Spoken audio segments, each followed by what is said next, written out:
The plasma round caught Sergeant Garrett Hawkins in the left shoulder, spinning him backward into the barricade he had spent 3 hours building from wreckage. His blood warm and dark against the scorched metal painted the Meridian Bridge's control station like a promise of death. Pain exploded through his nervous system. White hot, blinding, the kind of pain that makes a man want to curl up and wait for the end. Hawkins did not curl up. At 38 years old, he had spent nearly a quarter of his life fighting the Vithkai Dominion. He had been shot before, stabbed, burned, beaten within an inch of his life in a back alley on Titan when a simple reconnaissance mission went sideways. This was nothing new. Pain was an old friend, one he had learned to ignore through 6 brutal years of interstellar war. He pressed his back against the console, his breathing ragged, and checked his rifle's charge indicator.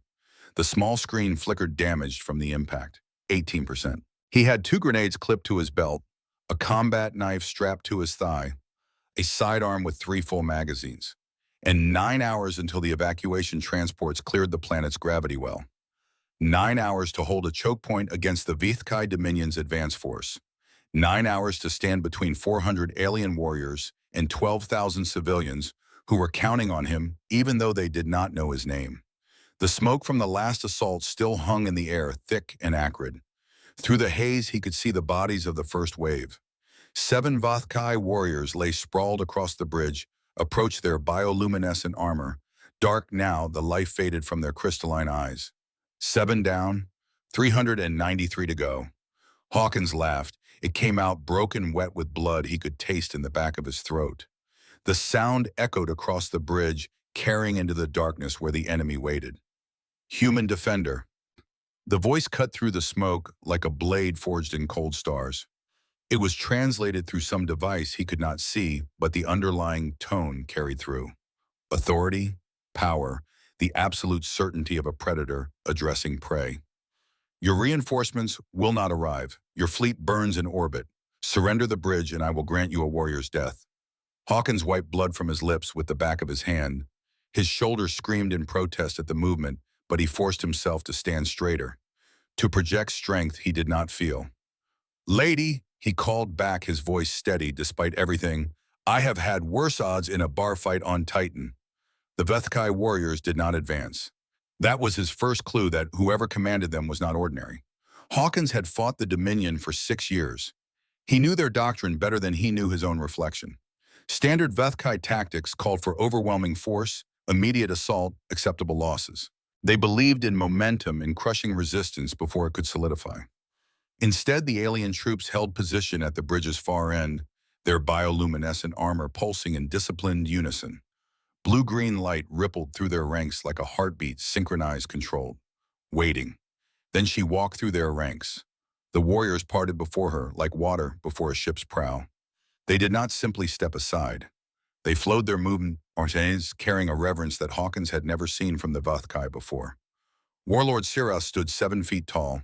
Her obsidian carapace gleamed in the dying light of the burning city behind her, and across its surface, Hawkins counted the kill marks of 100 campaigns. Each one was etched with precision, a record of worlds conquered, enemies, broken species brought to heel. The crest rising from her skull marked her as noble blood among her kind. It caught the firelight, turning her silhouette into something from a nightmare. Or perhaps from a legend. 4 arms hung at her sides, each ending in claws that could tear through hull plating as easily as a man might tear paper.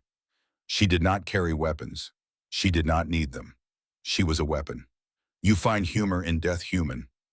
Her multifaceted gaze studied him with an intensity that made Hawkins' skin crawl. Each facet reflected a different angle, a different perspective, all focused on him with predatory attention. Your species confuses me, she continued, her voice carrying easily across the bridge. You lack strength, you lack speed, you have no natural armor, no venom, no claws worthy of the name. Your lifespans are pathetically brief, barely a century, even under optimal conditions. She took a step forward, and the bridge trembled beneath her weight. Yet you fight. Hawkins shifted his grip on his rifle. 18%, maybe 60 shots if he was careful, maybe less. We are stubborn like that, he said. Stubborn. She tasted the word, rolling it through her translation device like something foreign and strange. My tacticians call it stupidity. They say humans cannot recognize when they are beaten, that your species lacks the basic survival instincts that evolution should have provided. Hawkins pulled himself fully upright, leaving a smear of red on the console behind him. The movement cost him sent fresh waves of agony radiating from his shoulder, but he did not let it show on his face. The bridge's defense grid was still operational. He had made sure of that before the first shot was fired. 6 automated turrets, a hard light barrier generator, and enough explosive charges to turn the whole structure into a crater if things went sideways. His whole card, his last resort. Maybe we just do not like being told what to do, he said. Sirath's jaw plates shifted together, producing a sound that Hawkins had learned to recognize during his years fighting the Dominion. She was smiling. I am Sirath, she announced, and her voice carried the weight of history. Warlord of the Third Talon, conqueror of the Ashfall Nebula, she who broke the spine of the Korvathi Empire. Another step forward. The bridge groaned. I have crushed 17 species beneath my heel. I have burned worlds that dared resist. I have never lost a battle. She paused, letting the silence stretch. Not once in 600 years. Hawkins met her alien stare without flinching. There is a first time for everything. You are one human, she said, and there was something in her voice now, not anger, something closer to genuine curiosity. Wounded, alone, abandoned by your commanders. I have 400 warriors and armor support en route. She tilted her head, studying him like a scientist examining a particularly interesting specimen. Why do you not run? The question hung in the air between them. Hawkins thought about the evacuation ships lifting off from the spaceport on the other side of the canyon. He thought about the 12,000 people packed into those vessels. Families, children, the elderly and sick who could not fight. The colonial government of New Pershing had written them off the moment the Dominion fleet appeared in orbit. Standard protocol, they called it. Military assets retreat to defensible positions. Civilians shelter in place. Hope for liberation that never comes. Hawkins had been in the command center when the order came down. He had listened to his commanding officer explain in calm and reasonable terms why they could not spare resources for a civilian evacuation. He had told his commanding officer exactly where he could shove standard protocol. The court-martial, assuming he survived, would be spectacular. 9 hours, Hawkins said more to himself than to her. I hold this bridge for 9 hours. 9 hours. Sirath's crown plates flared with what might have been amusement. You believe you can hold this position for 9 hours against me? I do not believe anything, Warlord. I am just too stubborn to quit. She stared at him for a long moment. The fires of the city burned behind her, casting her shadow across the bridge like a dark promise. Around her, 400 warriors waited in perfect discipline, their bioluminescent armor pulsing in synchronized patterns. Then slowly she raised one of her upper arms and signaled her troops. First wave, take the bridge. Bring me his head. 20 Vethkai warriors surged forward. They moved with fluid, predatory grace, their bodies designed by millions of years of evolution for exactly this purpose: killing. They did not run so much as flow, covering ground with a speed that no human could match. Hawkins hit the defense grid activation and dove behind the console. The turrets opened fire. Plasma bolts screamed through the air, turning the bridge approach into a killing field.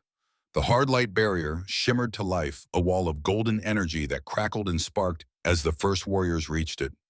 2 went down immediately, caught in the crossfire from multiple turrets. Their armor flared bright, then dark, as the concentrated fire overwhelmed their defenses. A third tried to go over the barrier, launching himself into the air with powerful legs. The turret tracking systems adjusted, and he died at the apex of his jump, falling back among his fellows as a smoking corpse. But the others kept coming. They were smart, these Vethkai. They learned fast, adapted faster. The surviving warriors spread out, minimizing the turret's effectiveness. They used their fallen comrades as cover, advancing in short bursts that made targeting difficult. Hawkins leaned out from behind the console and added his rifle to the defense. Each shot was precise, aimed for the gaps in their armor where the joints allowed movement. He had learned those weak points the hard way, paid for that knowledge in blood and the lives of friends. A warrior reached the barrier and began cutting through it with some kind of energy blade. The hard light flickered, weakening. Hawkins put 3 rounds through his head. The assault lasted 4 minutes. When the smoke cleared, 17 Vathkai bodies littered the bridge approach. The turrets swiveled back to ready positions, their barrels glowing with residual heat. The barrier held, though one section now flickered with an unstable light. 3 warriors had made it back to the Dominion lines. Hawkins checked his rifle. 14%. Impressive. Sarath had not moved during the assault. She stood exactly where she had been watching the slaughter of her troops with those unreadable crystalline eyes. "You fight with more skill than I anticipated," she said. "My warriors underestimated you. They will not make that mistake again." Hawkins ejected his rifle's power cell and slotted in a fresh one from his belt. He had 4 more. After that, he would be down to the pistol. After that, the knife. After that, his bare hands. "Your warriors are dead because you sent them to die," he said. "You could have bombarded this position from orbit, could have collapsed the canyon walls with a single strike. Instead, you sent ground troops against a fortified position." He met her gaze through the smoke. "Why?" Her mouth parts moved slowly. "Perhaps I wished to see what manner of creature would stand alone against the Dominion. And now you have seen. I have seen a wounded human with a damaged rifle and a collection of automated defenses that will fail within hours." She spread her forearms wide. "I have seen courage, yes. Kill, certainly. But I have also seen desperation. You know you cannot win this fight." "Probably not," Hawkins admitted. "But those people on the evacuation transports do not need me to win. They just need me to hold." "Hold." She repeated the word like it was foreign to her. "Against 400 warriors. Against me. Against everything you have got." The second assault came an hour later. Sirath did not send shock troops this time. Instead, she sent sappers engineers equipped with devices designed to disable automated defenses. They moved under covering fire using portable shields to absorb the turret fire while they worked. Hawkins watched them advance through the scope of his rifle, calculating angles and distances. The turrets were doing their job, but he could see the pattern now. The Vathkai were targeting specific systems, trying to create blind spots in his defense grid. Smart. He had been fighting these aliens for 6 years. He knew how they thought, how they adapted. But this was different. This was not the blunt force he had come to expect from Dominion commanders. This was surgical. He sighted on the lead sapper and fired. The shot took the alien in the throat, and she went down hard, her equipment scattering across the bridge. The warriors behind her scrambled for cover. A plasma bolt scorched the console next to his head. Hawkins ducked back, feeling the heat of the near miss against his cheek. "You have fought us before," Sarath's voice came from a different position now. She had moved during the assault, circling to observe from a new angle. 6 years, Hawkins called back, not looking up from his work, replacing a damaged power coupling on the nearest turret. "Give or take." 6 years, impressive for a species with such short lifespans. "You were at Avalon 7. Hawkins' hands stopped. Avalon 7. The name hit him like a physical blow, harder than the plasma round that had torn through his shoulder. For a moment, he was not on the Meridian Bridge anymore. He was standing in the ruins of a colony that had been home to 30,000 people. 30,000 people who had died in a single night. He remembered the silence. That was what stayed with him, more than the blood, more than the bodies. The absolute crushing silence of a place where life had been extinguished so completely that even the wind seemed afraid to blow. He remembered finding the children. They had been lined up in rows. Neat, orderly, as if someone had taken the time to arrange them before moving on to the next block. Small faces frozen in expressions of confusion and fear. Small hands still clutching toys they had been holding when the end came. Hawkins had been 26 years old when he walked through those streets. He had been a soldier for 2 years, had seen combat, had watched friends die. He thought he understood what war meant. He had understood nothing. One child in particular haunted him still. A little girl, maybe 5 years old, with blonde hair matted with dust and blood. She had been holding a stuffed bear, clutching it to her chest like it could protect her from the monsters that came in the night. It had not protected her. Nothing had protected any of them. "Yeah," Hawkins said, and his voice was flat. "Dead. I was at Avalon. That engagement was commanded by Warlord Draxus." Sarath's tone carried something unexpected: contempt. "A fool who believed terror was superior to tactics. He brought shame upon the Dominion with his methods. Hawkins forced his hands to move to continue the repair. Shame. That is what you call murdering 30,000 civilians. Shame. I call it poor strategy. The words made him look up. Sirath had moved closer to the barrier's edge, her massive form silhouetted against the burning city. Her head crest was lowered slightly, a sign he had learned to associate with serious discussion rather than combat posturing. Dead populations cannot be subjugated, she continued. They cannot produce resources. They cannot serve the Dominion's expansion.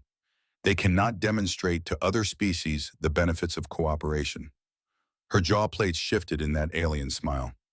Draxus was executed for his failure at Avalon 7. For the deaths. For the unified human response his atrocity provoked. Hawkins stared at her through the shimmering barrier. Before Avalon, your species was fractured, Sirath said.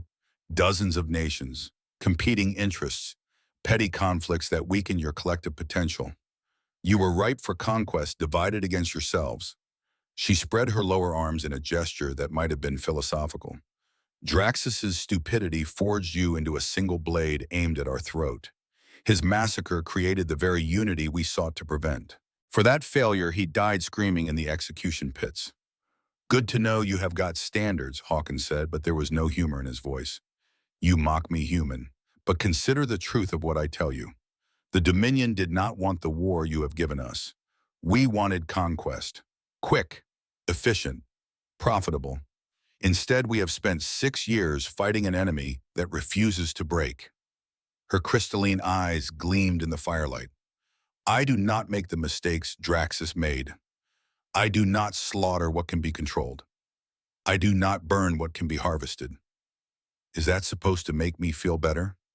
It is supposed to make you understand. She took another step toward the barrier. I am not your enemy, Sergeant. I am your inevitable future. The question is not whether humanity will join the Dominion. The question is how many of you will survive the joining. Hawkins finished the repair and stood. The turret hummed back to full power, its targeting systems locking onto the warriors beyond the barrier.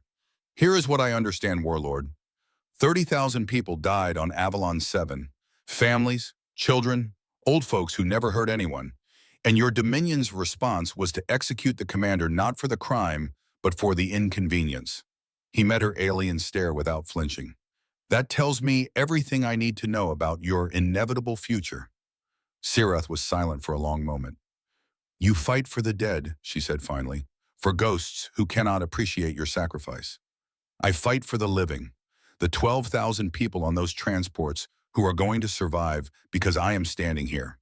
And if I simply destroy the transports from orbit, the question hung in the air. Hawkins felt his blood run cold, but he did not let it show. Could not let it show. This was the game now, the real battle beneath the fighting. Sirath was probing testing, looking for weaknesses she could exploit. You will not, he said. You sound certain. I am. He gestured at the bridge around them. You could have ended this fight an hour ago. One orbital strike and I am vapor. The bridge is rubble. Your troops walk right through. He watched her reaction carefully. But you did not. You sent warriors instead. You came here yourself to this bridge to face one wounded human with a broken rifle. That is not efficiency. That is not the Dominion doctrine I have seen for 6 years. Her crown plates rose slightly. Perhaps I simply wished for sport. No, you wanted something else. I do not know what it is yet, but it was not just my death. If that was all you wanted, I would already be dead. Her jaw plates shifted slowly. You are more observant than most of your kind, she said. I have had 6 years of practice. Yes. Her voice carried something new now. Not respect, not yet, but the beginning of recognition. You have. The second assault resumed without warning. The sappers had done their work during their conversation. 2 of the turrets went dark simultaneously, their power systems overloaded by some kind of electromagnetic pulse. The barrier flickered, weakened by sustained fire from heavy weapons Hawkins had not seen being moved into position. He threw himself behind cover as plasma fire turned the air above him into a storm of superheated death. The Vethkai charged. Hawkins counted 12 warriors in the first wave moving in pairs to provide covering fire for each other. They had learned from the first assault, adapted their tactics to minimize casualties. He burned through a full power cell, driving them back, then another. The four remaining turrets did the heavy work, but one was damaged, now its tracking system sluggish. Its response time half a second too slow. A warrior reached the barrier and began cutting. Then another. Then a third. Hawkins killed the first one, killed the second. But the third completed his cut before he could reload, and suddenly there was a gap in the barrier. 3 Vuthkai poured through. The close quarters fight was brutal. Hawkins shot the first one in the face at point-blank range, feeling the spray of alien blood across his chest. The second one caught him with a backhand blow that sent him sprawling, his rifle skittering away across the deck. He rolled, came up with his pistol, and put 4 rounds into the alien's center mass. The Vuthkai staggered but did not fall, its armor absorbing the damage. The third one was on him before he could fire again. Claws raked across his chest, shredding his tactical vest and the flesh beneath. Hawkins screamed, but his hands kept moving, kept fighting. He jammed the pistol under the alien's jaw and pulled the trigger until the magazine was empty. The warrior collapsed on top of him, its dead weight pinning him to the deck. Hawkins lay there for a moment, gasping, bleeding, staring up at the smoke-filled sky. Every breath was fire. His chest felt like it had been put through a meat grinder. But he was alive. He pushed the corpse off and crawled toward his rifle. The surviving turrets had driven the rest of the assault back, but the barrier was failing now. Multiple breaches, no way to repair them all. He checked his ammunition. 2 rifle cells remaining, 2 pistol magazines, 2 grenades, the knife. 6 hours to go. "You are injured." Sirath's voice came from the darkness beyond the barrier. "I have been injured before. Your wounds are severe. You have lost significant blood. Your combat effectiveness is degrading." Hawkins slammed a fresh clip into his pistol. "Thanks for the medical assessment. It is not mockery, it is observation." She paused. "You should be dead, Sergeant. By all rights, by all logic, you should have died in that assault. 3 of my warriors reached you at close range. 3 warriors who have killed dozens of enemies each in personal combat. They got sloppy." "No." Her voice was quiet now, almost thoughtful. "They did not. I watched. They fought well. You simply fought better." Hawkins looked up from his work. Sirath stood at the edge of the broken barrier, close enough now that he could see the individual kill marks on her carapace.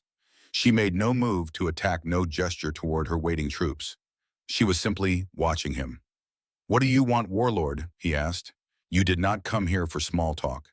You did not come here to watch your troops die. What is this really about?" For a long moment she did not answer. Then slowly she raised one of her upper arms and made a gesture to her warriors. They settled back into waiting positions, weapons lowering. "I came here," she said, "because I heard a single human had defied evacuation orders to defend a bridge. I came because my intelligence officers told me this human had a reputation among his kind. A soldier who had survived Avalon 7. A soldier who refused to retreat, refused to surrender, refused to die no matter what we threw at him." She took a step closer. "I came because I wanted to understand." "Understand what?" "Why you fight." Hawkins stared at her. The question seemed genuine, not a tactical probe or a psychological manipulation. There was something in her crystalline eyes, something he had never seen in a Vuthkai before. Curiosity, real curiosity. "You want to know why I fight," he said slowly. "You who have conquered 17 species. You who have never lost a battle. You want to know why one wounded human is standing on a bridge instead of running for his life." "Yes." "Why does it matter?" Her jaw plates clicked softly. "Because in 600 years of warfare, I have never seen anything like you. I have faced enemies with greater technology, greater numbers, greater natural advantages. I have crushed them all, but I have never faced an enemy who fights like humans fight. And how do we fight without hope?" She spread her arms. "Your fleet is destroyed. Your army is scattered. Your colony will fall within days. There is no scenario in which you survive this war, and yet you fight. Not with the desperation of cornered prey, but with something else. Something I do not have a word for." Hawkins thought about her question. Really thought about it. Why did he fight? Not for glory. There would be no medals for what he was doing here, assuming anyone ever found out. Not for revenge, though Avalon 7 burned in his memory every single day. Not for duty, because duty had told him to retreat with the rest of his unit. He fought because of the children. Not the ones who died on Avalon 7, though they haunted him. The ones who were alive right now, packed into evacuation transports, terrified and crying, and wondering if they would ever see home again. 12,000 people. Strangers, most of them. People whose names he would never know, whose faces he would never see. But they were his people, his species, his responsibility. "I fight," he said slowly, "because someone has to." Sirath tilted her head. "That is not an answer. It is the only answer that matters." "Explain." Hawkins gestured at the burning city beyond the canyon. "Right now, there are 12,000 people on those transports who are going to get it because I am standing here. Tomorrow they are going to tell everyone what happened, how the Dominion came with overwhelming force and one soldier held them off long enough for the evacuation to succeed." He met her crystalline gaze. "And the next time your fleet shows up at a human world, there is going to be 1,000 soldiers ready to do the same thing. Because they will know it is possible. Because they will have heard the story of the bridge. You die so that others will fight. I die so that others will believe they can win." Sirath stood motionless. In 600 years, she had never heard words like these. She had faced fanatics who fought for their zealots, who welcomed death as a gateway to paradise, desperate creatures who fought because they had no other choice. But this was different. This human was not fighting for himself. He was not fighting for survival or glory or even vengeance. He was fighting for an idea, a story, a possibility that might inspire others long after he was dead. It was, she realized, the most dangerous thing she had ever encountered. "The third assault begins in 10 minutes, she said finally. "My troops will use heavy weapons to collapse the remaining turrets. They will breach your barrier at multiple points. You will be overwhelmed." Hawkins nodded. "Probably." "You will die. Probably. And yet you will not surrender." "No." Her crown plates rose to their full height, catching the firelight. "Then I will see you on the other side, Sergeant, and I will remember this conversation." She turned and walked back toward her troops, her massive form disappearing into the darkness. Hawkins watched her go. Then he turned back to his defenses and began preparing for the next assault. 6 hours to go, the night had just begun.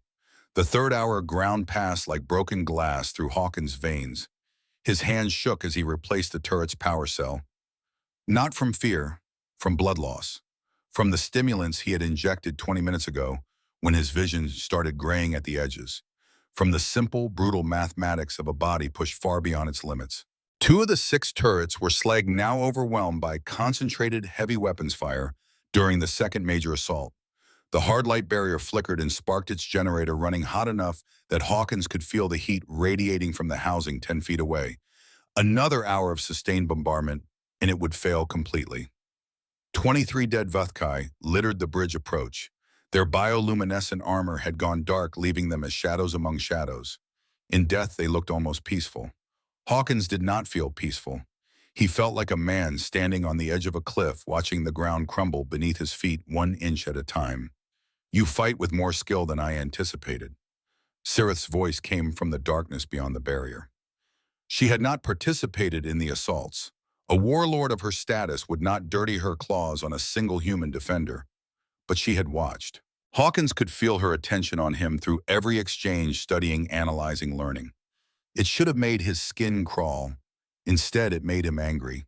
"I have been killing your people for 6 years, he called back, not looking up from his work. "Picked up a few tricks along the way."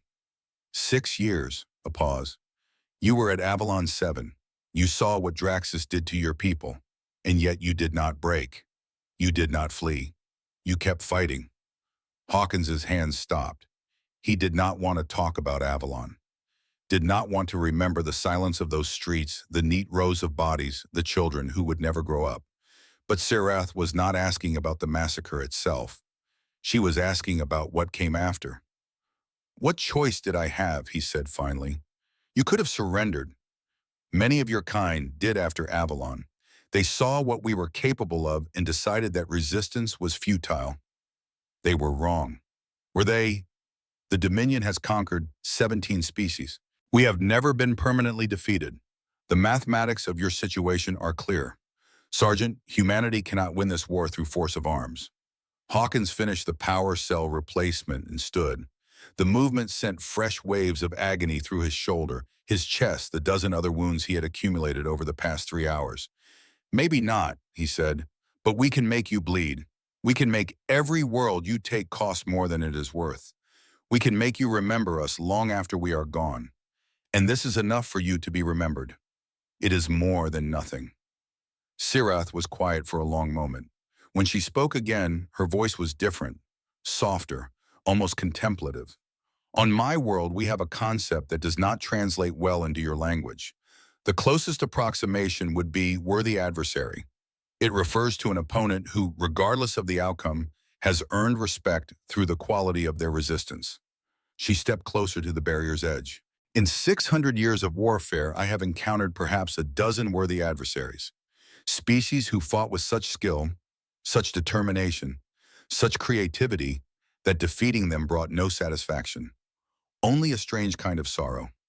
Her multifaceted gaze fixed on him. You are the first individual to earn that designation. Hawkins met her stare. Am I supposed to be flattered? You are supposed to understand. When this night ends, when you are dead, and this bridge belongs to the Dominion, I will remember you. Your name will be spoken in my war councils as an example of what humans are capable of. Your resistance will be studied, your tactics will be analyzed. And then you will use what you learned to kill more of my people. Yes. No hesitation, no apology.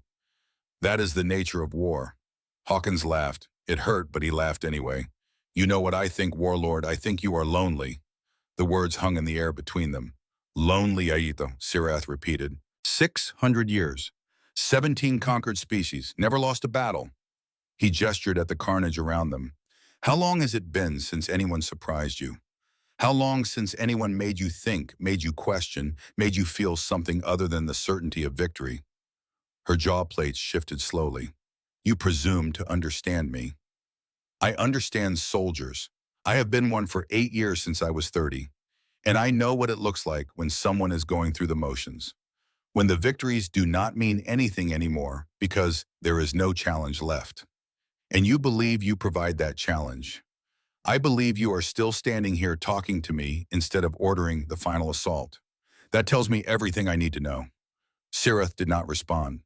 The silence stretched between them, filled only by the distant sounds of the burning city and the soft hum of the failing barrier generator. Then slowly she raised one of her lower arms and made a gesture to her troops. Hold position, she commanded. The human and I have business to discuss. The fourth assault came 2 hours later, but it was different from the others. Instead of a frontal charge, the Vithkai tried to flank. Warriors equipped with grappling gear scaled the canyon walls to approach from above, their bioluminescent armor dimmed to near invisibility against the dark rock. Hawkins had anticipated this. The charges he had planted on the cliff, poised during the first hour, detonated in sequence, bringing 1,000 tons of rock down on their heads. The sound was thunderous, echoing through the canyon like the voice of an angry god. When the dust settled, 37 Vithkai were buried beneath the rubble.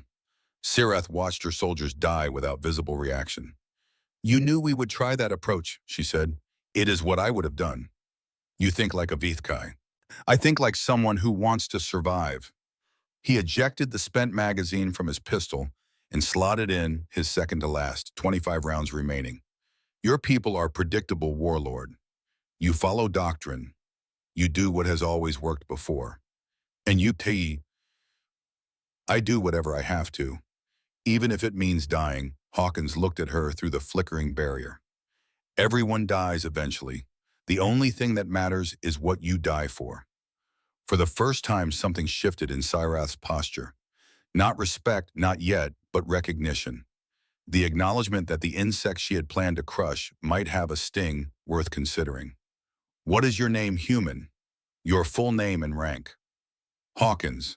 Sergeant Garrett Hawkins, 14th Orbital Drop Infantry. Sergeant, she tested the rank. Not an officer, not a commander, a common soldier. Nothing common about me, Warlord. Her mouth parts moved in that alien approximation of a smile. No, I'm beginning to see that. Hour 5. The barrier was failing. Hawkins could see the generator's housing glowing red hot, the failsafes tripping one by one as the system tried to cope with damage it was never designed to handle. He had maybe an hour left before it collapsed entirely. After that, there would be nothing between him and 400 warriors except 3 damaged turrets and whatever ammunition he had left. He checked his inventory again. 1 rifle cell at 9%, 25 pistol rounds, 2 grenades, the knife, 4 hours to go. Your barrier generator is failing. Sirath had moved during the last assault, circling to a new position that gave her a better view of his defenses. She was learning his setup, cataloging his weaknesses. I noticed, Hawkins said. 2 more attacks and it will collapse. Then there will be nothing between you and my warriors. Then I guess I will have to get creative. Creative. That word again rolling off her tongue like something foreign. Your species uses that word constantly. My translators struggle with its full meaning. Hawkins popped a second stim pack, feeling the chemicals surge through his exhausted body. It would keep him functional for a few more hours, but the crash afterward would be brutal, assuming he lived that long. It means finding solutions that are not in the manual, he said. There are no manuals for war, only doctrine refined through generations of bara. That is your problem right there. Sarath paused. Explain. Hawkins stood rolling his injured shoulder. The wound had clotted, but every movement sent fire through his nervous system. You have got doctrine, rules, the way things are supposed to be done. He gestured at the bridge around them. We have got desperation and improvisation. Improvisation, making things up as we go, using whatever works even if it is not in any textbook. He smiled grimly. It is a human thing you would not understand. The 5th assault began without warning. The Vuthke came from 3 directions at once, using the rubble from the collapsed cliff face as cover. They had learned from every previous attack, adapted their tactics to minimize casualties. Hawkins burned through his last rifle cell in 60 seconds of sustained fire. The 3 remaining turrets did the heavy work, but 2 of them were damaged now, their tracking systems sluggish, their response times fatally slow. A warrior reached the barrier and began cutting. Then another, then a third. Hawkins switched to his pistol. 15 rounds, then 10, then 5. The barrier collapsed with a sound like shattering glass, and suddenly there was nothing between him and the enemy except the turrets and his own determination. He killed 3 more warriors with his last 5 rounds, then drew his knife as a 4th charged through the gap. The fight was savage and brief. The Vuthkai had reach, had strength, had claws that could tear through armor plate. Hawkins had 6 years of combat experience in the desperate fury of a man with nothing left to lose. His knife found the gap between the warrior's neck plates. The alien fell and Hawkins fell with him, his body finally reaching its limits. He lay on the blood-soaked deck, gasping, staring up at the smoke-filled scarn. But he was alive, and the assault was broken. Sirath's remaining troops retreated to the far end of the bridge, leaving their dead behind. The turrets swiveled back to ready positions, their barrels glowing with residual heat. Hawkins forced himself to sit up. His entire body screamed in protest. He had lost count of his wounds somewhere around hour 4. Blood soaked his uniform, in his own, and the enemy's mixed together until he could not tell where one ended and the other began. He checked his weapons. No rifle, no pistol ammunition. 2 grenades, the knife. 3 hours to go. You should be dead. Sarah's voice came from nearby. She had moved closer during the assault, standing now at the edge of the destroyed barrier, close enough to kill him with a single swipe of her claws. She made no move to attack. I get that a lot, Hawkins said. Your wounds are severe. Internal bleeding, multiple lacerations, possible organ damage. Her head tilted slightly. Your stimulants are wearing off. You have perhaps an hour before your body fails completely. Then I guess I better make it count. Why, you have already succeeded. She gestured toward the sky. Your evacuation transports have cleared the atmosphere. They will reach jump distance in approximately 2 hours. Hawkins's heart stuttered. Not from fear, from hope. 2 hours. Just 2 more hours. You are tracking them, he said. Of course you are. 3 vessels, 12,347 life signs, moving at maximum sublight speed toward the system's edge. She paused and something in her voice changed. I could intercept them. My cruiser in orbit has more than enough firepower to destroy all three vessels before they reach the jump point. The words hit Hawkins like a physical blow. All of this, the fighting, the dying, the 9 hours of hell, all of it meaningless if she decided to reach out and swat those transports from the sky. He had known it was possible. Had known from the beginning that his stand on this bridge was only one piece of a larger puzzle. But hearing her say it so casually, so matter-of-factly, made it real in a way that nothing else had. "Why have you not done it already?" he asked. "Why have I not destroyed your evacuation ships and ended this farce?" "Yes." Sirath was silent for a long moment. When she spoke, her voice was quieter than before, almost hesitant. "I am uncertain." Hawkins stared at her. "Uncertain, you? You find this amusing? I find it impossible. The great warlord Sirath, conqueror of 17 species, uncertain about killing humans. That does not match anything I know about the Dominion. You misunderstand." She took a step onto the bridge, and Hawkins's hand tightened on his knife. She ignored it. "I have killed many humans. I will kill many more before this war ends. That is not the source of my uncertainty."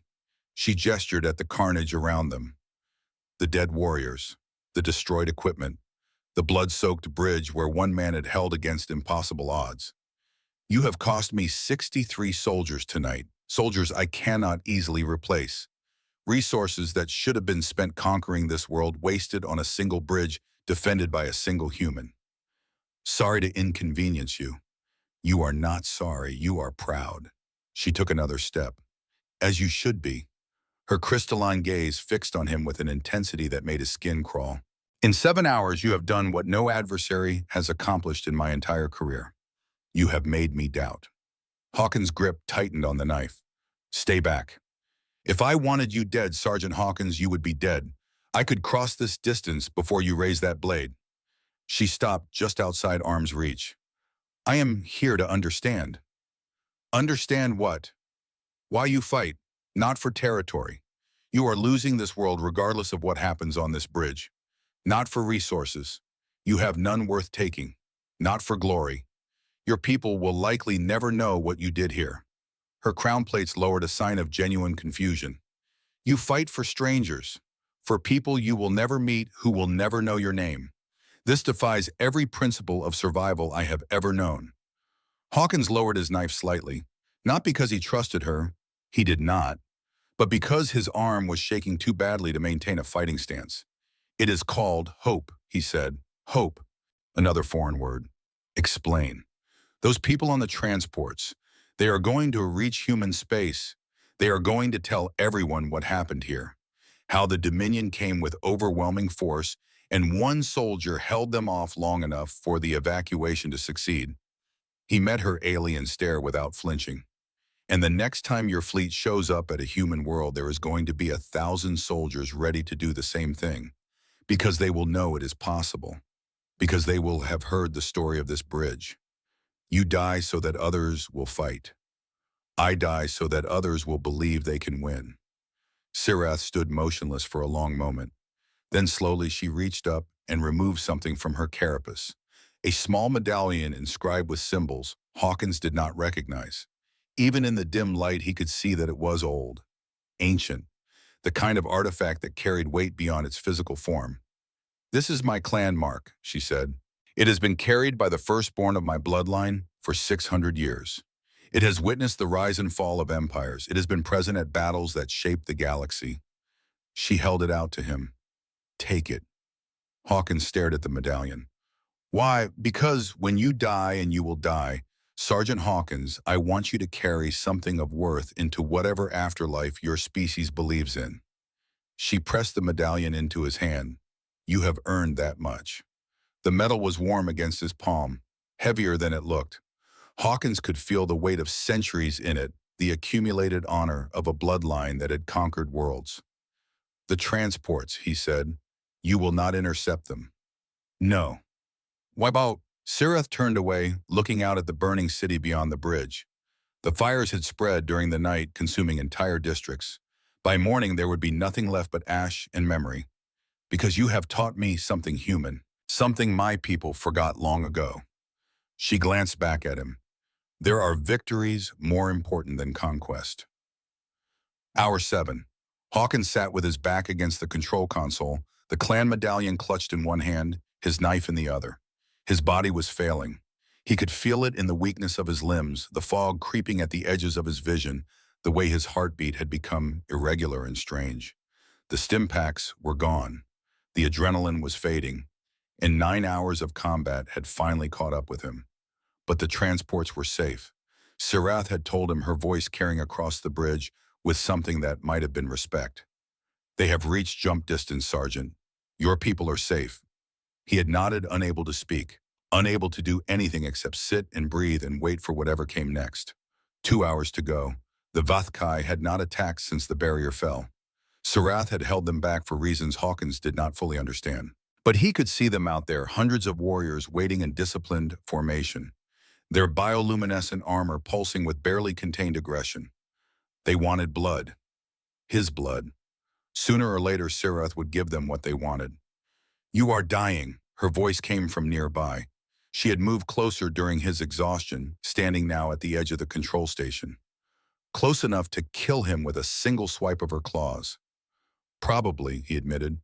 "Your wounds are severe. Internal bleeding. Infection setting in. Without medical attention, you have perhaps an hour. Maybe less. Then I guess I better make it count." "You still intend to fight?" Hawkins looked up at her. His vision was blurring, but he could still see the kill marks on her carapace, the ancient wisdom in her crystalline eyes. "What else would I do?" Her jaw plates clicked softly. "You could surrender. I would grant you a warrior's death, quick, painless, honorable by any standard. No. You would rather die in agony alone for people who will never know your sacrifice." "Yes." Why, Hawkins thought about the question, really thought about it. "Because that is who I am," he said finally. "I am the one who stays, the one who holds the line when everyone else runs. That is all I have ever been. That is all I ever wanted to be." He met her gaze. "If I surrender now, I stop being that person. And then what was any of this for?" Sirath was quiet for a long moment.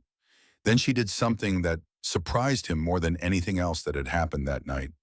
She sat down, not in a combat stance, not in a position of authority. She simply lowered her massive form to the deck and sat across from him, her forearms folded in what looked almost like contemplation. "Tell me about Avalon 7, she said. "What? You were there, you saw what Draxus did. I want to understand what drove you to become this." She gestured at him, "This human who refuses to break." Hawkins closed his eyes. Avalon 7. He did not want to go back there, did not want to remember the silence, the bodies, the children. But Sirath had given him her clan mark.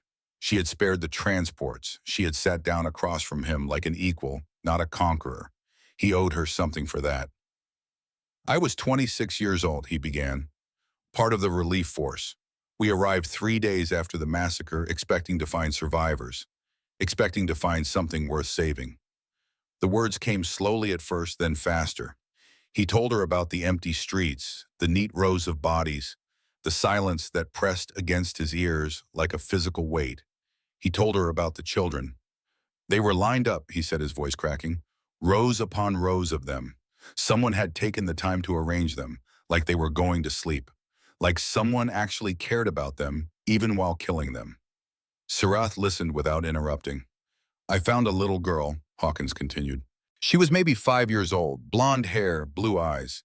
She was holding a stuffed animal, some kind of bear with a ribbon around its neck. And she was still holding it when she died." He opened his eyes. "I carried that bear for 6 months, kept it in my pack through every mission, every firefight, every sleepless night. I do not know why. I just could not let it go." "What happened to it?" "Lost it in a firefight on Meridian Station. My pack got hit by a plasma round. Everything inside burned." He laughed bitterly. "I cried for 3 days, not for the friends I lost in that fight, for a stuffed bear that belonged to a dead girl I never knew." Her crown plates lowered.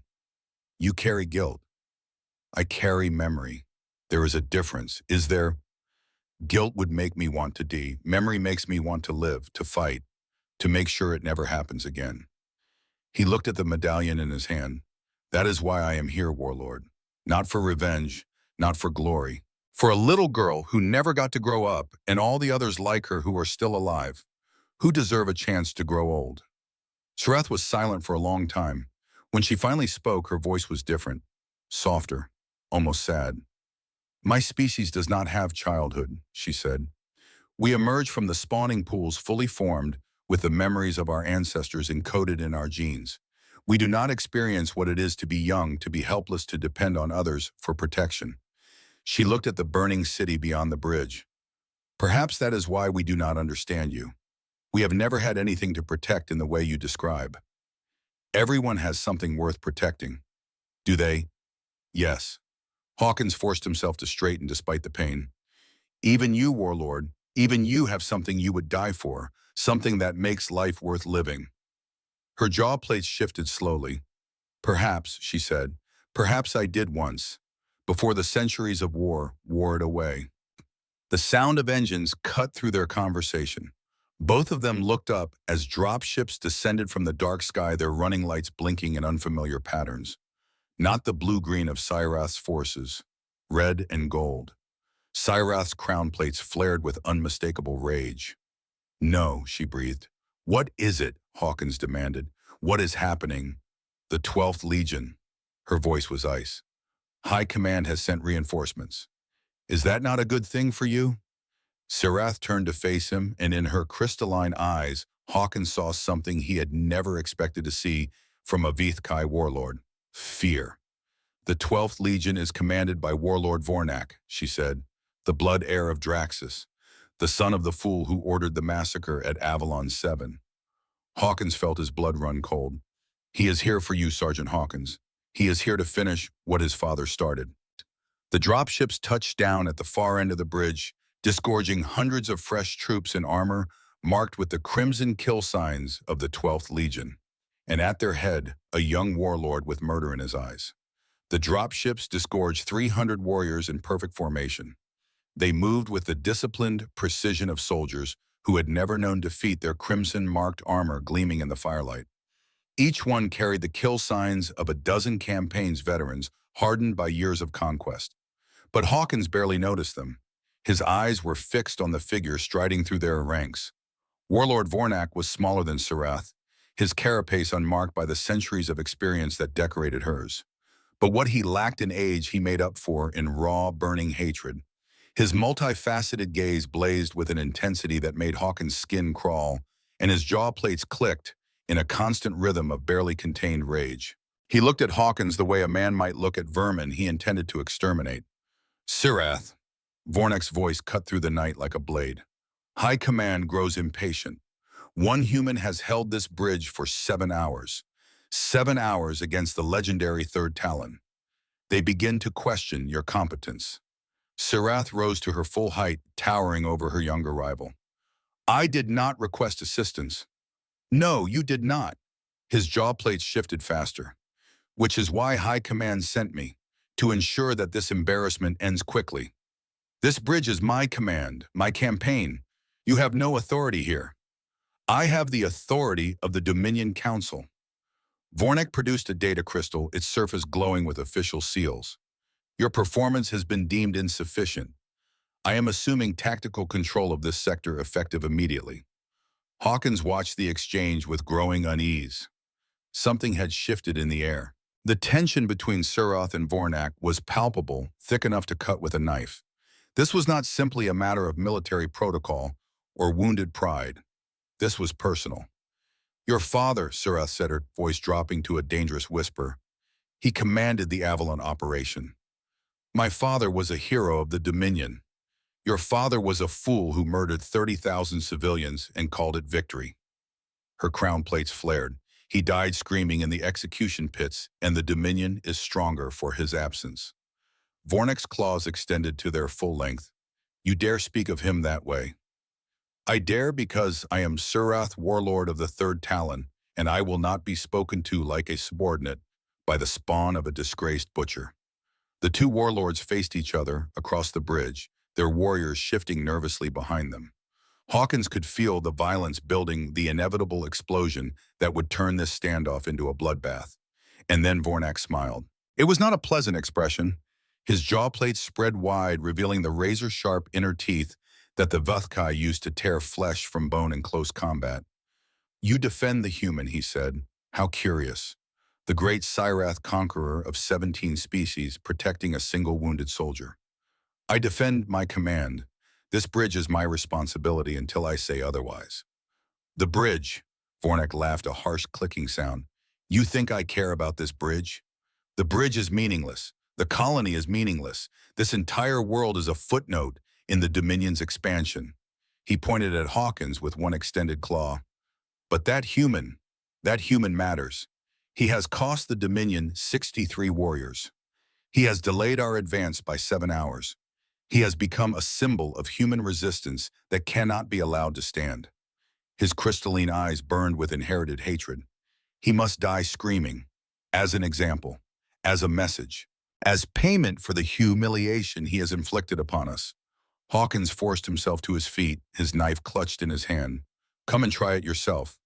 Vornak ignored him, his attention still fixed on Cyrath. Stand aside, old one. Let me finish what my father started. Let me show these humans what happens to those who resist the Dominion. Cyrath did not move. No, and the word hung in the air like a death sentence. No. Vornak's voice rose. You refuse a direct order from high command. I refuse to allow you to repeat your father's mistakes. Cyrath stepped between Vornak and Hawkins, her massive form blocking the young warlord's path. Draxus's massacre at Avalon 7 unified humanity against us. It turned a fractured species into a unified enemy capable of fighting us to a standstill. I will not allow you to create another martyr. He is already a martyr. He has held this bridge for 7 hours against the Third Talon. The story is already spreading among the human survivors on those evacuation ships. Then let it spread. Cyrath's voice was calm, certain. Let them tell stories of a brave soldier who stood alone against impossible odds. Stories fade. Symbols lose their power over time. But if you torture him, if you make a spectacle of his death, you will ignite a fire that will never be extinguished. Vornak's claws twitched. You would sacrifice Dominion honor to protect a human. I would sacrifice your pride to protect Dominion victory. She leaned closer, her crystalline gaze boring into his. There is a difference between the two, whelp. Learn it before it destroys you. For a long moment, neither moved. Then Vornak straightened, his crown plates rising in challenge. You forget yourself, Cyrath. You may have conquered 17 species, but you have grown soft, weak, sentimental. He gestured to his warriors. I have 300 soldiers fresh from the spawning pools. You have perhaps 200 left after tonight's losses. If I choose to take this bridge by force, there is nothing you can do to stop me. Perhaps not, Cyrath acknowledged, but you would lose half your force in the attempt. And when the Dominion Council asked why, the promising young Vornak wasted 300 warriors fighting a fellow warlord instead of conquering human worlds, what will you tell them? His jaw plates clicked furiously. You test my patience. I test your intelligence. Cyrath spread her arms. Go back to your ships, Vornak. Report to High Command that the bridge has been secured. Take credit for the victory if you wish. I care nothing for glory at this point in my life. And the human, Cyrath glanced back at Hawkins. The human is my concern, not yours. The silence stretched between them. Then Vornak laughed again, but there was no humor in it, only cold, calculated malice. You think I do not see what is happening here? You think I am blind to your weakness? He stepped closer, close enough that his breath fogged in the cool night air. You respect him, this human, this insect who has killed 63 of your warriors. Respect is not weakness. It is when it blinds you to duty. Vornak's voice dropped to a whisper. My father was executed for his failures at Avalon 7. But he understood something that you have forgotten, Cyrath. He understood that humans are vermin, that they must be exterminated, not conquered, that showing them mercy only encourages more resistance. He looked at Hawkins with undisguised hatred. I will not make the same mistakes my father made. I will not leave survivors to spread stories. I will not create martyrs or symbols. His jaw plates clicked rapidly. I will burn their worlds to ash and salt the ground so nothing ever grows there again. Then you will lose this war. Will I? Vornak spread his arms wide. Look around you, Sirath. Look at what one human has accomplished. One wounded soldier with a broken rifle and a handful of automated defenses. He has held the third Talon for 7 hours. 7 hours that should have been 7 minutes. His voice rose to a shout that echoed across the bridge. How many more like him are out there? How many more humans will stand and fight inspired by his example? If we do not crush them completely, if we do not break their spirit beyond repair, they will never stop resisting. They will fight us for 1,000 years. Sirath was quiet for a moment. Then she did something that surprised everyone watching. She turned her back on Vornak and walked toward Hawkins. What are you doing? Vornak demanded. Sirath ignored him. She stopped in front of Hawkins, looking down at the wounded human with something unreadable in her crystalline gaze. Sergeant Hawkins, she said quietly, I am about to do something that will change everything. Do you understand what I am saying? Hawkins met her stare. No, but I am listening. Vornak will not leave this bridge alive. When I kill him, his warriors will attack us both. We will be outnumbered, outgunned, and fighting on multiple fronts. She held out one of her lower arms. I am asking if you will stand with me. Hawkins stared at her extended arm. You want me to fight alongside you, against your own people. I want you to fight alongside me against a monster who will slaughter every human on those evacuation transports if he is allowed to leave this bridge. Her voice was steady, certain. Vornak has tracking data on your ships. The moment he returns to orbit, he will pursue and destroy them. Not for strategic value, not for military necessity, for spite, for the satisfaction of finishing what his father started.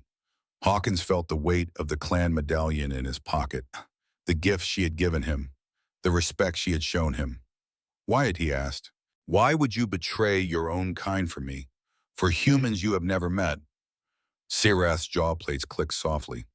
Because you taught me something tonight, Sergeant. Something I had forgotten in 600 years of conquest. She glanced back at Vornak, who was watching their exchange with growing fury. There are some adversaries who deserve respect, and there are some allies who deserve loyalty regardless of the species they belong to. She looked at him again. You fought for strangers tonight, for people you would never meet, who would never know your name. You were willing to die for an idea, for a story, for the possibility that your sacrifice might inspire others. Her crown plates lowered. I find that I am willing to do the same. Hawkins looked at his knife, a single blade against 300 fresh warriors and a warlord who wanted him dead more than anything in the universe. He should say no. He should tell her to leave him here, to save herself, to let him die the way he had always expected to die. Alone, fighting, taking as many of the enemy with him as possible. But Sirath had given him her clan mark. She had spared the evacuation transports. She had sat with him and listened to his story about Avalon 7, about the little girl and the stuffed bear, about all the reasons he kept fighting when everyone else would have given up. She had called him worthy. I have got a knife and a bad attitude, he said. What is the plan? Sirath's crown plates rose, and for the first time, Hawkins saw something that might have been a genuine smile. Now, Sergeant Hawkins, we get creative. Vornak never saw it coming. Sirath moved with a speed that defied her massive frame, crossing the distance between them in the time it took Hawkins to raise his knife. Her forearms became blurs of obsidian death, each strike precise, economical, devastating. The young warlord managed to block the first blow. The second, the third. The fourth took his right arm off at the shoulder. Vornak screamed a sound of pure agony and rage that echoed across the bridge. His warriors surged forward, but Sirath was already among them, her claws painting the night with blood. Hawkins charged into the chaos. His first target was a warrior who had flanked too wide, leaving himself exposed. The knife found the gap between his neck plates, and the alien went down with a gurgling cry. Hawkins did not stop, could not stop. The moment he stopped moving, he was dead. He grabbed a fallen warrior's sidearm and started firing. The weapon was designed for Vethkai hands, awkward in his grip, but it worked well enough at close range. 3 shots, 3 kills. The bridge became a slaughterhouse. Sirath fought like nothing Hawkins had ever seen. She did not move like the other Vithkai he had encountered, all rage and overwhelming force. She fought like a surgeon, removing threats with clinical efficiency. Each movement flowed into the next, a deadly dance perfected over 6 centuries of combat. But there were too many. 300 warriors against 2 defenders, one wounded and exhausted, one committing treason against her own kind. The mathematics were impossible, the outcome seemingly inevitable. And yet they fought. Hawkins burned through the stolen weapon's power cell and grabbed another from a fallen warrior. His world narrowed to targets and trigger pulls to the rhythm of death that had become as familiar as his own heartbeat. 20 enemies down, 30, 40. A claw raked across his back, shredding flesh. He spun and put 3 rounds into the attacker's face. 50, 60. The stolen weapon clicked empty, and he could not find another. He drew his knife again and kept fighting. "You are injured," Sirath observed, gutting a soldier who had gotten too close. "I have been injured all night. This is nothing new. Your species' pain tolerance continues to astound me. We prefer the term too stubborn to quit." A plasma bolt scorched past his ear, close enough to singe his hair. Hawkins dropped to one knee, spotted the shooter, and threw his knife with all the strength he had left. The blade buried itself in the warrior's eye, and the shooter toppled. He was out of weapons now, out of ammunition, out of everything except the will to keep fighting. But the 12th Legion was breaking. They had expected easy victory, a wounded human and a traitor warlord who would fall within minutes. Instead, they had found death waiting for them. Sirath alone had killed over 50 of their number, and the bridge was slick with the blood of their comrades. Fear spread through their ranks like a disease. "Hold formation!" one of Vornak's officers screamed. "Hold formation, you cowards! We outnumber them 10 to 1. The officer died with Sirath's claws in his throat. And then Vornak was there. The young warlord had somehow survived his wound, cauterizing the stump of his severed arm with his own plasma pistol. His remaining arms clutched a weapon that Hawkins did not recognize. Energy crackled along its surface, building to a discharge that would vaporize anything it touched. "Traitor!" he screamed at Sirath. "You betray the Dominion for a human, for vermin." Sirath turned to face him, her carapace scored with a dozen wounds, her blood mixing with the blood of her enemies. "Your father called them vermin too," she said, "and they buried him. My father was weak. He should have exterminated them completely, should have burned every world, every colony, every ship, until there was nothing left but ash and silence. Your father was a fool, and you are his son in every way that matters." Vornak raised his weapon. Sirath moved. The blast caught her in the shoulder, burning through her armor and the flesh beneath. She staggered but did not fall, closing the distance between them with 3 massive strides. Her claws found his throat. "You will never touch those transports," she said. "You will never harm another human in my name." Vornak's crystalline eyes widened with terror. "Please." "Your father died screaming," Sirath continued. "I was there. I watched. And I remember thinking that he did not deserve such a quick end for what he had done." Her grip tightened. "You do not deserve one either." The crack of Vornak's neck breaking echoed across the bridge like a thunderclap. Sirath let the body fall. Around them, the surviving warriors of the 12th Legion stared in horror at their fallen commander. They had followed Vornak because he promised them glory, promised them vengeance, promised them the satisfaction of human blood on their claws. Now he lay broken at the feet of the greatest warlord the Dominion had ever produced. "Your commander is dead," Sirath announced. Her voice carried across the bridge, cold and absolute. "Your mission has failed. Return to your ships and report to High Command that Warlord Sirath holds this position." No one moved. "Now, Tso!" The word cracked like thunder. The warriors broke. They retreated toward their dropships, their discipline shattered, their courage gone.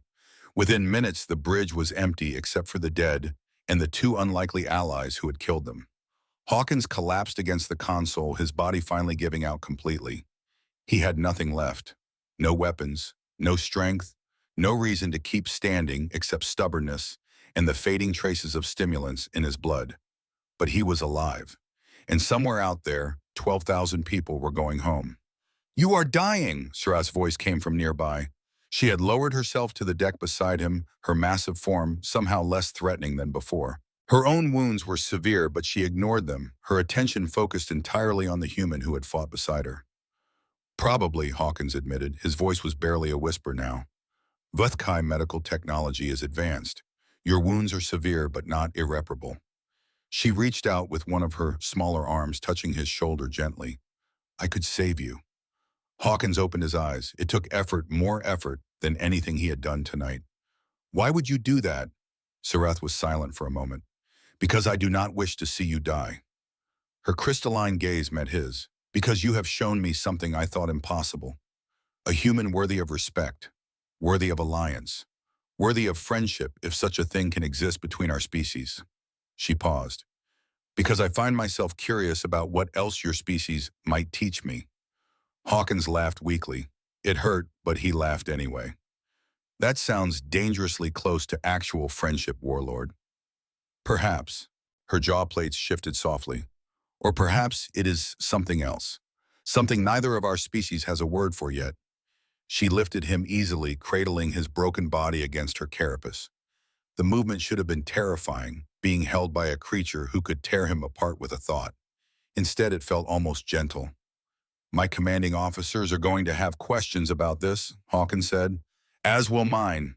Surath began walking toward her shuttle, stepping over the bodies of warriors from both sides. I have committed treason against the Dominion, killed a rival warlord, saved a human enemy, and am now carrying him to my medical bay. Her crown plates rose slightly. I suspect my career trajectory has changed significantly. Welcome to the club! The shuttle's lights activated as they approached its systems, responding to Surath's presence. The interior was alien, designed for a species with 4 arms and a different concept of comfort, but Hawkins barely noticed. He was too tired to notice anything except the fact that he was still breathing. The transports, he managed. They made it. They reached the jump point 47 minutes ago. They are in hyperspace now, beyond any pursuit. Surath lowered him onto a medical platform that hummed with unfamiliar energy. 12,000 humans will live because of what you did tonight. Good. He closed his eyes. That is good. Rest now, Sergeant. The medical systems will stabilize your condition. You will survive this. Hawkins felt the platform's energy field envelop him, felt the pain begin to fade as alien technology went to work on his human body. It should have frightened him, being so vulnerable, so dependent on someone who had been his enemy just hours ago. Instead, he felt something he had not felt in a very long time. Peace. Sergeant Hawkins? He opened his eyes. Surath stood over him, her massive form silhouetted against the shuttle's lights. Her wounds were being treated by secondary medical systems, but she paid them no attention. When you recover, she said, and you will recover, I would ask something of you. What is that, the next battle? Her crystalline gaze met his. I would have you beside me, not against me. Hawkins considered this. A human fighting alongside a Vuthkai warlord. The political implications alone would give both their governments collective aneurysms. It would be unprecedented. Impossible. The kind of alliance that existed only in stories told to children. But then again, so was everything that had happened tonight. I think I would like that, Warlord. Surath, he blinked. What? My name. Among my people, only clanmates and those of great significance use the informal form. She hesitated, a strange expression crossing her alien features. You have earned the right to use it. Surath. He tested the name. Okay, but only if you call me Garrett. Garrett.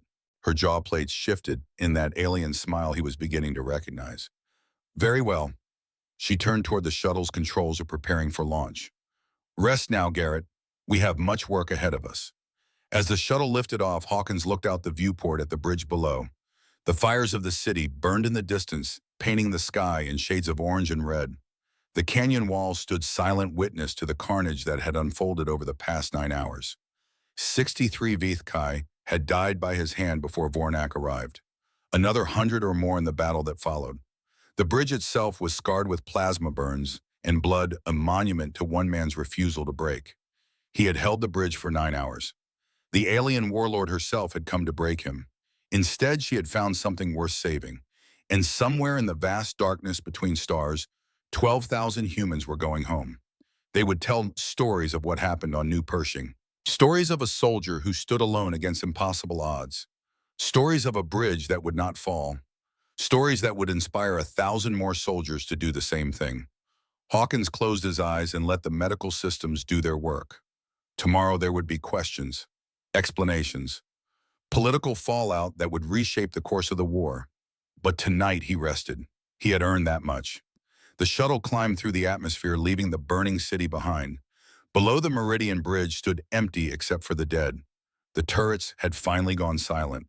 The barrier generator lay in ruins. But the bridge still stood. And that was enough. Hawkins touched the clan medallion still clutched in his hand. 600 years of history, 600 years of honor, given to a human soldier by the greatest warlord the Dominion had ever known. Not as a trophy, as a gift between equals.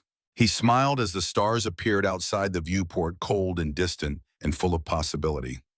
The war was not over. It might never be truly over. But something had changed tonight, something fundamental, something that gave him hope for the first time in 6 years. He had come to this bridge expecting to die. Instead, he had found something worth living for, and that he realized was the greatest victory of all.